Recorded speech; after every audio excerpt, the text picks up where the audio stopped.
నారా లోకేష్ ఈ పేరు వినగానే అందరికీ గుర్తుకు వచ్చేది ఆంధ్రప్రదేశ్ మంత్రిగానా, లేక నందమూరి తారక రామారావు కూతురు బిడ్డగానా, లేక నందమూరి తారక రామారావు అల్లుడైనటువంటి ఆంధ్రప్రదేశ్ ముఖ్యమంత్రి అయినటువంటి నారా చంద్రబాబు నాయుడు యొక్క కొడుకుగానా అంటే ఇవన్నీ కాదు.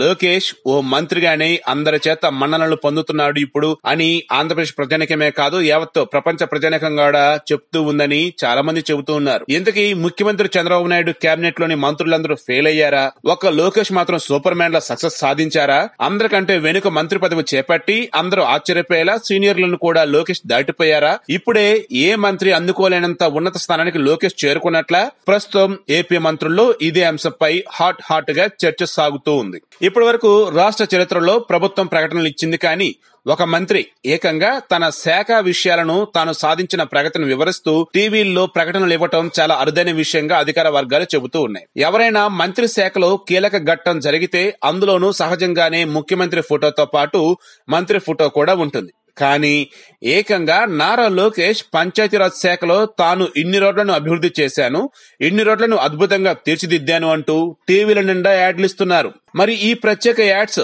సౌకర్యం ఒక లోకేష్ కు మాత్రమే ఎందుకు ఇచ్చారు? మిగిలిన మంత్రులు ఎవరు ఈ 4.5 సంవత్సరాల్లో తమ శాఖల్లో ఏమీ పని చేయలేదా? వాళ్ళ శాఖల్లో విజయాలే లేవా? ఒక లోకేష్ మాత్రమే సక్సెస్ఫుల్ మంత్రా? మిగిలిన వాళ్ళంతా ఫెయిల్ అయినట్లేనా? మిగిలిన మంత్రులకు ప్రచారం అవసరం లేదా? ఒక లోకేష్ చేసుకుంటే చాలు అని ముఖ్యమంత్రి చంద్రబాబు నాయుడు భావిస్తున్నారా? లోకేష్ తన సొంత ప్రచారం కింద చెప్పుకునే గ్రామీణ రోడ్ల అభివృద్ధి పనులు ఎక్కువ శాతం చేపట్టింది కేంద్ర నిధులతోనే.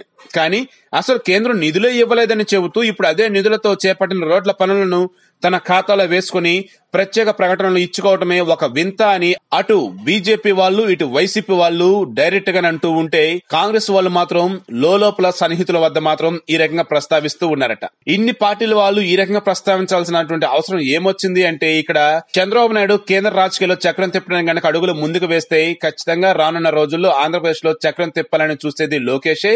కాబట్టి లోకేష్ కి ప్రజల్లో పాపులారిటీ రావాలన్నా, ఆయన పనితీరు గొప్పగా ఉండాలన్నా మిగతా మంత్రులందరినీ పక్కన పెట్టి ఈయన మాత్రమే హైలైట్ చేయడం ద్వారా లోకేష్ ని ప్రజలందరి ముందు కూడా ఓ గొప్ప మంత్రిగా ఉంచాలన్నది చంద్రబాబు అభిమతంగా తెలుస్తూ ఉందని కొంతమంది చెబుతున్నారు. కానీ ఇక్కడ మాత్రం చెబుతున్నది ఒకటే, పంచాయతీరాజ్ శాఖ ప్రధానంగా ఇప్పుడు రానటువంటి స్థానిక ఎన్నికలకు కీలకం కాబట్టి అలాంటప్పుడు అక్కడ చేసినటువంటి అభివృద్ధిని చెప్పడం ముఖ్యం కాబట్టి ఈ రకంగా చెబుతున్నారు. అదే విధంగా రూరల్ లో ఉన్న వారందరూ కూడా సంక్షేమ ఫలాలు ఏ రకంగా అందాయి అనేది తెలియటం కూడా కీలకం కాబట్టి ఈ రకంగా చెప్పారనేది కూడా ఇక్కడ కొంతమంది చెబుతూ ఉన్నది. ఓవరాల్ గా చూసుకుంటూ ఉన్నప్పుడు ఏపీలో ఉన్నటువంటి ఆయా శాఖల్లో చేసినటువంటి అభివృద్ధి అంతా ఉన్నది.